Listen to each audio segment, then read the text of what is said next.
So Takeem and Tiana is on the red carpet, and this reporter asks, hey Tiana, what's up? You so hot right now? You so sexy. And she gets to Takeem, and he was just like, oh my gosh. She was just like, oh my gosh, we have the son of the legendary Lucius Lyon here. And she was like, oh, he has a name, darling. And he, decides to plug his new album that's getting ready to drop whenever Empire goes public, because Lucius wants them to become a publicly traded company. So anyway, they get in the car and Takeem is with his posse, and then she goes home or wherever she is, and then all of a sudden, it's this gorgeous white girl that's sitting on the couch, and she started kissing and licking all on her. So Tiana is about that life. All right. So Lucius, he surprises Miss Boo Boo Kitty, Anika, with a ring. He getting ready to marry her child. Eyes are married now. And Anthony Hamilton is playing on the piano. I can't stay away from you too long. And the point of it all, I love you. I love Anthony Hamilton. I love that song. So anyway, he's singing, and we're gonna be together, and hopes and dreams and lies. So we get to Cookie and Jamal, and they on the way. They're deep in the Bronx. They're like in the hood, boots. And Jamal, he getting ready to go and record because this guy got the studio, or whatever.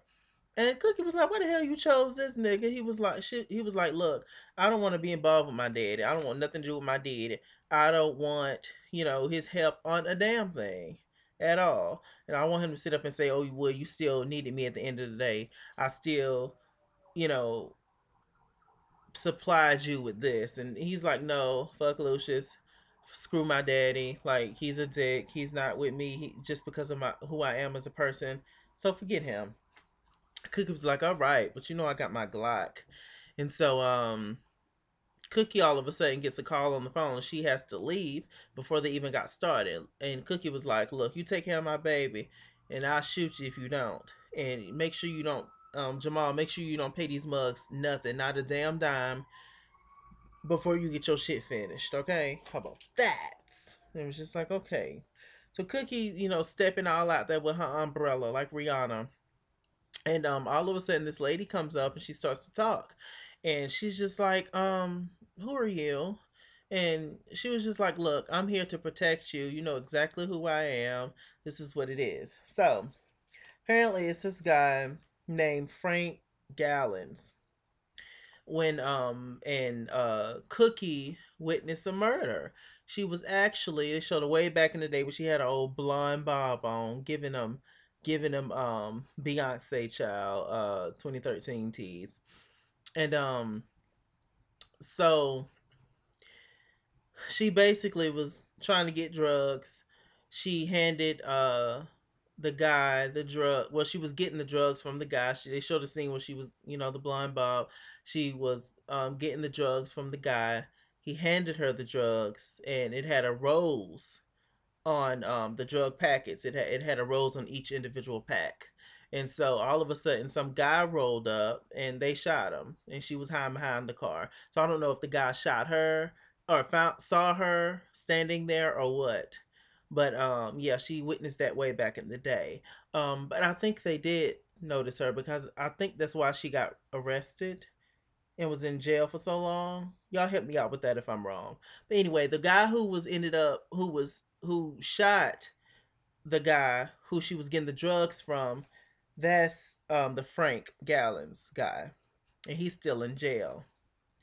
And basically they show a scene where Cookie goes to court and she testifies against them. The lady was like, "Look, you'll remain anonymous, and won't nothing happen to you. He won't know who you is." And she was just like, "No, you don't be snitching on nobody, even if they in jail." And the lady was like, "Look, I promise you, nothing will happen to you." So anyway, she get on the in the coat room, and basically she get on the stand, and she starts to tell a story about everything that I just told you. And we found out that the guy who she was getting the drugs to, getting the drugs from, it was a setup, and the guy was a fed. And so the lady who she was talking to tricked Cookie basically, because she made it seem like the guy who was giving her the drugs was, all a part of the deal too, was in it, when he was really the police. And so now Cookie just snitched on this guy who's in jail, but who has a lot of power. And now she's just a dead bitch walking. She stepped out of there. She was just like, you know what? We were fucking full of shit, and I don't even know what to do at this point. Like, this is a dead bitch walking. Can you stop me? Can you protect me at this point? And the lady, pretty much in a nutshell, told her no, she can't protect her, and she just walked out. But she said in front of all those people that the guy who shot the Fed was the what's his name? The Frank guy. So, you know, it's crazy. All right, drip, drop, drip, drippity drop. That is what is that boy's name? Taheem. That's his new single, and basically he needs more money because he wants this extravagant video. Anything to try to knock Jamal out the way, which is the middle son, the gay one, and so he's just like, I need some more funding or whatever. And the oldest son, Andre, he's like, look, this video is way out the budget. Like, no. And Terrence Howard basically told his oldest son, Andre, it was like, look, you make this happen for your little brother. And if you can't, then there's no reason for you to be here. Then deuces and bye. And so basically, Andre, he decided to make up a plan as to where he would use another artist, which ended up using Tiana, you know, and taking it out of the promotional budget to, make up for the video. So basically, it's like um, his money and her money coming together will, take care of the funds for this video. And so, but we, as we know, we found out that Tiana, is gay or whatever. So they get to the whole, no, before that, Andre's wife or girlfriend, whatever, she works with models, and Tiana's girlfriend just so happened to be a model, and she knows Tiana's girlfriend, Andre's wife. So they're sitting, and she pulls there on this, this model set or whatever, this photo shoot, I'm assuming. And she pulls back the curtains. Andre arrives and tells her the whole thing of his plan. And they see Tiana, and they see her girlfriend, the model, laid up on the couch, kissing and licking all over each other. And they decide to videotape it, record it. And they decided to upload it so that the world can see Tiana for who she really is or whatever. So it was crazy. And they ended up, Takeem ended up seeing it because Portia, which is Cookie's assistant, she ended up looking at it because it was all over the blog sites. It was everywhere for everybody to see. And Takeem was like, what the hell is this? You going crazy? And she was like, look, you got a side piece. Like, what is your issue? Like, why the hell you got an issue with me? Like, forget you. Screw you. You ain't shit. So basically, Andre and his wife was working together to kind of destroy his little brothers. To just do anything for Lucius. All these boys are against each other at this point simply because of Lucius, simply because of they want to take over the empire. It's sad, really. All right, so Takeem, he ends up, just getting upset and storming off and whatever. A little later on, Lucius talks to Takeem, and he's just like, look, you gonna have the best of both worlds right now, Brett. Like, you got one girl, but you're gonna have two. Like, come on, just think of the publicity. Think of the drama. Like, you finna get it in, like, for real. And he was just like, you know what, Daddy, I never thought about that. Also, Cookie talks to Tiara. Tiana, whatever her name is, talks to her, and she was actually talking to Jamal on the phone. And Cookie's just a bad boo. She was everything in this episode. And did y'all see those white pumps? Yes. And so she's talking back and forth like, look, you a freak and yada yada. Lucius gets with Cookie and was just like, look, the reality of the situation is that, you know, Tiana is my artist and she's a freak. We can use that. Everybody will win at the end of the day because it's just, you know, creates more drama, and it's just any publicity is good publicity, it seems. So Andre's sneaky ass. He's very, you know, he realizes that he's just these little shisty looking dudes that's around on set while Takeem is filming his video, while all this was going down with him finding out about Tiana and the girl and all that. So he starts to talk a little louder like he's on the phone, and he's talking. He was like, you know, what is this sissy doing over there in the Bronx? And he wearing a $12,000 watch and all this stuff, basically trying to get those guys away from the set and go over there to where Jamal is recording his song. And so the guys get over there and they basically try and rob everybody. It's crazy.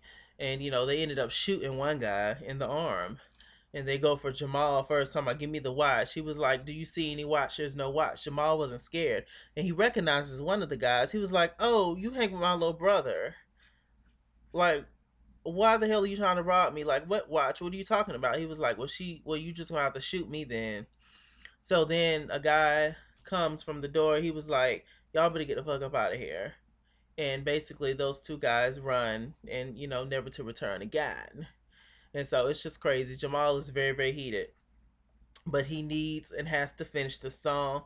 So a little later on in the episode, the guy whose home it is, I'm assuming, whose recording equipment it is, he, you know, mentions that he got these people that can help you with to finish the song because the song needed something different. The song was almost complete, but it needed a little something, it needed a little flair, darling. So he calls the guys over and they pretty much make a song, and it was just awesome. This scene kind of made me cry. Jamal is just so talented. Shouts out to Jesse Smollett because he's just so dope. Like, I love him on the show. He's really, really awesome. Um, so meanwhile, Cookie, she done found the damn rose on her porch. I mean, on her hotel doorstep, and she was like, "What the hell is this? Where did this come from?" And she notices the rose. Remember, the rose was on the packet of drugs. And so she thinks that somebody after her. So Andre comes over, try to convince her to allow Tiana to be in the video with Takeem. And she was just like, look, I hear this board of directors, this whole thing, everything has to be ran through the board of directors or whoever the hell these people are. Like, get me on the board. Like your daddy on the board, get me on the board and I'll give you Tiana. And so he's just frustrated, but he's just like, okay, mom, whatever. Nobody really likes Cookie. None of the oldest and the youngest son don't really like Cookie, but the middle one does, it seems. Um, Cookie goes to talk to our old friend who used to, you know, run drugs back with her back in the day, and her friend is no other than Tasha Smith. Shouts out to her.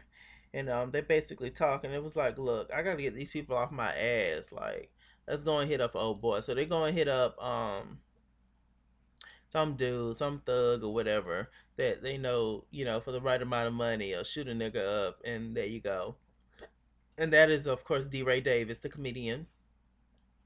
And she basically gives him 5 G's and was like, look, take care of this guy. Now, the person I'm referring to is a guy that's basically working with the guy from jail. What's his name? Frank Gallons.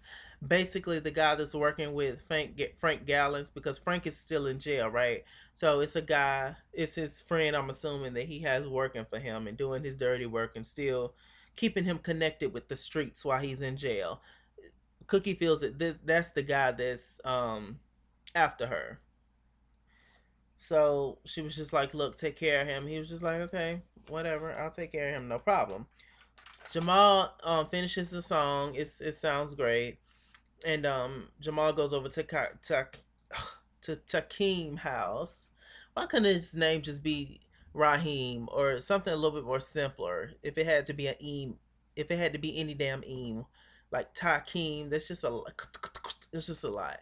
Anyway, um Jamal is upset because Jamal thinks that it was Takeem who sent the boys over there to try and rob him. Because how the hell will he know about the watch that, that Lucius gave all of them, or the grandpa, whoever he said. He was just like, "What? I'm your brother. You think I'll do that to you?" But Jamal don't know that it was actually Andre that did it, the oldest brother. And so it's just like, I cannot believe you. You're freaking crazy. Like, oh my gosh. Like, no. So they get into a little scuffle, and Jamal punches him in the stomach. He was like, "Don't you ever fucking come for me. And I got you. And my shit getting ready to be hot." All the boys are against each other. And so Takeem calls Andre, wakes him up, and it's pretty much like, my shit needs to come out before Jamal's. It needs to be way hotter. Takeem can do what Takeem and Andre can scheme, work together, and do whatever the hell they want to do. But at the end of the day, you can't deny Jamal's talent. So they can go ahead and try to scheme, and they'll have short-lived success. But when you have true talent, true raw authentic talent like Jamal, you will end up being legendary. That's just the truth. But it's really sad, and I got emotional on this episode, because Jamal tried so hard, and for everybody to somehow be against him, somewhat be against him, except for probably Cookie. It's like, wow, it's really sad. Andre didn't want Jamal to get hurt, but he still wanted to do what he wanted to do. He still wanted to get ahead, pretty much. They all just following, trying to be their damn daddy, except for Jamal, and it's crazy. All right. What else happened? So Taraji and Terrence have a little exchange later on in the episode. They're basically going back and forth. Um, Terrence is very excited and happy for Takeem. He's this, he's that, whatever. And uh Cookie is like, "No, my baby Jamal is everything. He gonna kill your shit." And so uh pretty much, now I missed this part of the episode. All I remember is a guy pulling up in a car, and then D-Ray them and his boys in on a truck, and they shooting the guy. And Cookie calling Tasha and was like, "Look, we need to stop this now." And she was like, "No, it's too late. It's already done." And then they shot the guy. So I don't know if they shot the wrong guy or what the hell happened. Y'all fill me in on that part. But I wasn't quite sure because it happened so instantly. Like, all I did was blink, and I missed the whole part. Did she look out the window and see the guys, or notice that it was the wrong guy? Like, I don't know. Y'all hit me out on the last part, but that was pretty much just a view of Empire. I really truly adore the show. I've not been this passionate about a show ever, or in a long time, and I can't remember any other show that I've been this passionate about. Um Besides maybe Real Housewives of Atlanta. But it's definitely wasn't for this season. It was for like a past season, maybe. But it's wow. This show is really something else. It touches on so many different subjects. It is in my opinion exactly the way the music industry is, especially today. And it's just crazy. Wow, I definitely get emotional. Like, it has me going through it. Yeah, great acting. Yep, the show is a jewel. It is indeed. With that said, I'm Mr. Chalaki. Mr. Chalaki on Google Plus. Follow me at It's King's World on Twitter, and Chase King was here on Facebook. All right. I love you guys much. Make sure you like, comment, subscribe, retweet, share, all that stuff. Tell me what y'all thought about this review, this episode, all that. All right. Bye.